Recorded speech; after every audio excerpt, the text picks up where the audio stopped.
अस्सलाम वालेकुम, मेरा नाम है साद यूसुफ और आप लोग देख रहे हैं Lasani biofloc fish farming YouTube channel. Group भी बनाया हम लोगों ने और उसके अंदर हमने प्रॉमिस किया था कि आपको जल्दी वीडियो देंगे। अपने प्रॉमिस से थोड़ा सा लेट है लेकिन काफ़ी बिजी थे, तो अभी हम लोग ट्रैवल कर रहे थे तो सोचा ट्रैवल करते करते टाइम है और कुछ एक छोटी सी इंफॉर्मेटिव वीडियो जो है वो बना दें। तो सबसे अभी बाय पार्ट्स हम वीडियोस बनाते रहेंगे और क्योंकि डिटेल्ड वीडियोस होंगी तो छोटे छोटे टॉपिक्स के ऊपर हम बात करेंगे। तो आज सबसे पहला स्टेप जो है हमारा टैंक सिलेक्शन का और लैंड सिलेक्शन का, कैसी जगह पे काम करना चाहिए, वहाँ पे उसके प्री रेक्विजिट्स क्या क्या हैं, क्या क्या चीज़ वहाँ पे होनी चाहिए, थोड़ा सा आप लोगों को उसके बारे में बताऊँगा मैं। तो जिस वक्त भी आप लोगों ने अब इरादा कर लिया है कि हम लोगों ने अपना बायोफ्लॉक का सेटअप शुरू करना है, तो आपका सबसे पहला काम है आपने उसके लिए लैंड सिलेक्शन करनी है। अब वो लैंड सिलेक्शन आपने क्या क्या चीज़ें मद्देनज़र रखनी है वो लैंड सिलेक्शन करते हुए, वो आपको मैं बता देता हूँ। सबसे पहले तो आपकी उस जगह के ऊपर वाटर बोर आपका हो, आपका उस जगह के ऊपर बिजली का प्रॉपर बंदोबस्त हो। आप सोलर के ऊपर रिलाय नहीं कर सकते, आप हाली जनरेटर पे रिलाय नहीं कर सकते, आपका वापडा का कनेक्शन वहाँ पे बिजली का होना चाहिए।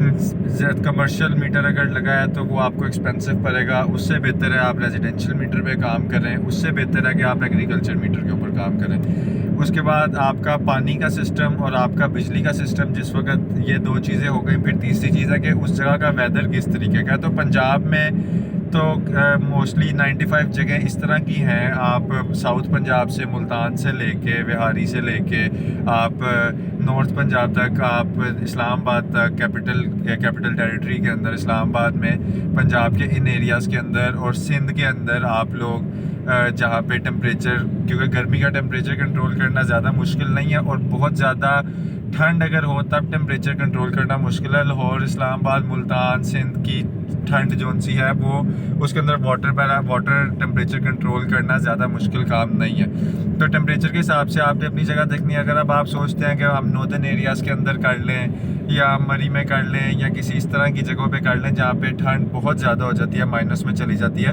तो उस जगह के ऊपर आप लोग काम अच्छे तरीके से नहीं कर पाएंगे, आपको मसाइल आएंगे। तो ये तीन चीज़ें हैं जो आपके प्री रेक्विजिट्स में आ जाती हैं। आपका वाटर की सप्लाई, आपकी इलेक्ट्रिसिटी सप्लाई और आपका एटमॉस्फेयर कैसा है, आपका टेम्परेचर कैसा है। ये तीन चीज़ें आपके प्री रेक्विजिट्स में हैं। जब आप ये चीज़ें पूरी कर लेते हैं उसके बाद नेक्स्ट स्टेप आ जाता है कि आपने टैंक कौन सा बनाना है। टैंक्स की दो तीन किस्में हैं मार्केट के अंदर। अभी कोई एक रिसेंटली आया है प्लास्टिक का टैंक, वो कोई बायो टैंक करके उसका नाम है। उसके बाद आपके पास ऑप्शन आती है सीमेंटेड टैंक की, फिर आपके पास ऑप्शन आती है तारपुलिन टैंक की, फिर आपके पास ऑप्शन आती है कि आप ज़मीन के अंदर डिगिंग करके उसके अंदर आप बना लें अपना बायोफ्लॉक का सिस्टम। तो ये चारों टैंक्स क्यों लगाने चाहिए और क्यों नहीं लगाने चाहिए, इसके बारे में मैं थोड़ा सा जो मेरी ज़ाती राय मैं आप लोगों को दे रहा हूँ। मैं कोई चीज़ इम्प्लीमेंट नहीं कर रहा, लेकिन मेरे एक्सपीरियंस के मुताबिक जो चीज़ मुझे बेहतर लगती है मैं आप लोगों के साथ वो शेयर कर रहा हूँ। और मैं ये नहीं कह रहा कि कोई दूसरा कर रहा है वो गलत कर रहा है और जो हम लोग कर रहे हैं वो ही ठीक है।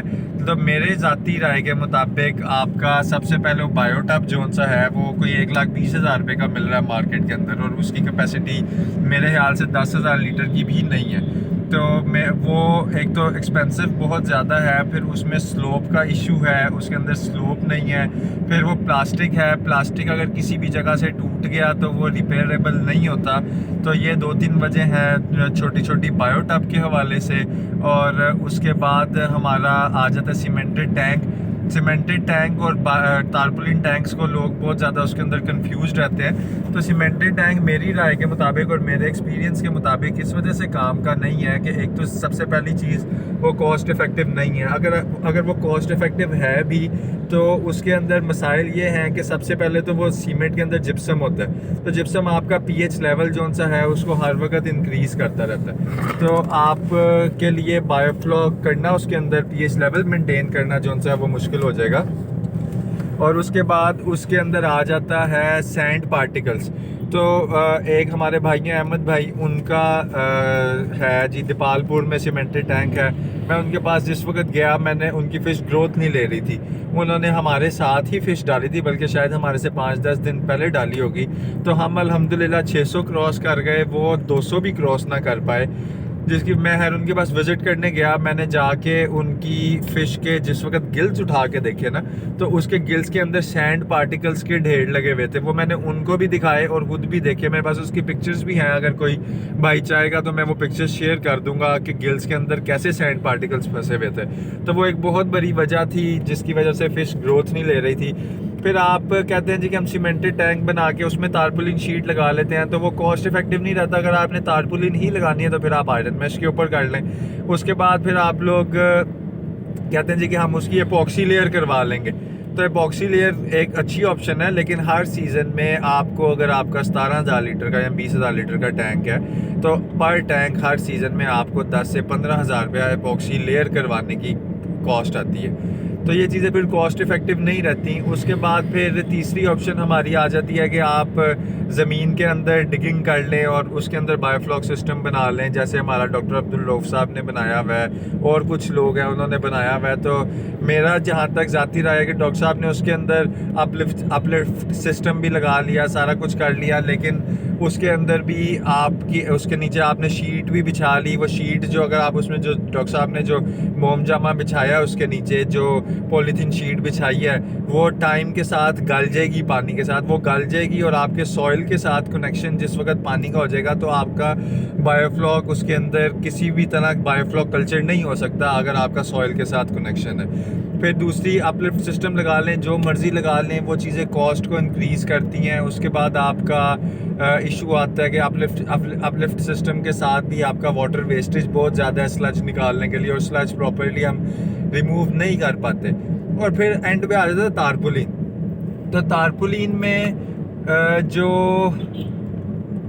तारपुलिन में जाने की वजह मेरी ज़ाती ये थी कि मैं ये देखता हूँ कि जिन कंट्रीज़ की ये टेक्नोलॉजी है, जिन्होंने इसके ऊपर रिसर्च किया है, जिन्होंने रिसर्च एंड डेवलपमेंट के ऊपर इतने पैसे लगाए हैं, वो सारे पैसे लगाने के बाद उन्होंने सीमेंटेड टैंक्स के अंदर भी ट्राई किया, उन्होंने ज़मीन के अंदर डिगिंग करके भी ट्राई किया, उन्होंने डिफरेंट किस्म की कल्चर्स ट्राई किए। वो सारा कुछ करने के बाद जब उन्होंने हमें एक सोल्यूशन दे दिया कि तारपुलिन टैंक से अंदर बायोफ्लॉक सिस्टम जो है वो ज़्यादा अच्छा काम करता है, जब उन्होंने हमें ये रिसर्च एंड डेवलपमेंट के बाद बता दिया, तो हम क्यों ना उनकी रिसर्च एंड डेवलपमेंट लेके चलें। तब तक चलें जब तक हम लोगों की उनकी रिसर्च एंड डेवलपमेंट के मुताबिक ग्रिप ना हो जाए।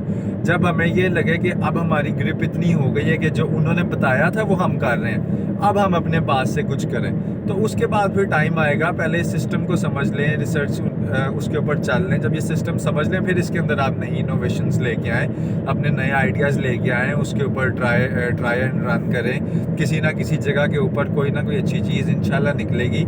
लेकिन उससे पहले आप सबसे ये रिक्वेस्ट है कि आप लोग किसी नए तजर्बों के अंदर ना पड़ें। आप सिर्फ़ और सिर्फ जो मॉडल है, जो सक्सेसफुल मॉडल्स हैं, जो पाकिस्तान का सक्सेसफुल मॉडल आप ना देखें, आप थाईलैंड के सक्सेसफुल मॉडल्स देखें, आप इंडिया के सक्सेसफुल मॉडल्स देखें, आप उसके ऊपर चलें। अगर आपको वहाँ पे कोई नज़र आता है ऐसा मॉडल जो सीमेंटेड टैंक के ऊपर सक्सेस ले चुके हुए हैं, जो उसके ऊपर ज़मीन के अंदर सक्सेस ले चुके हैं, तो फिर आप ज़रूर करें।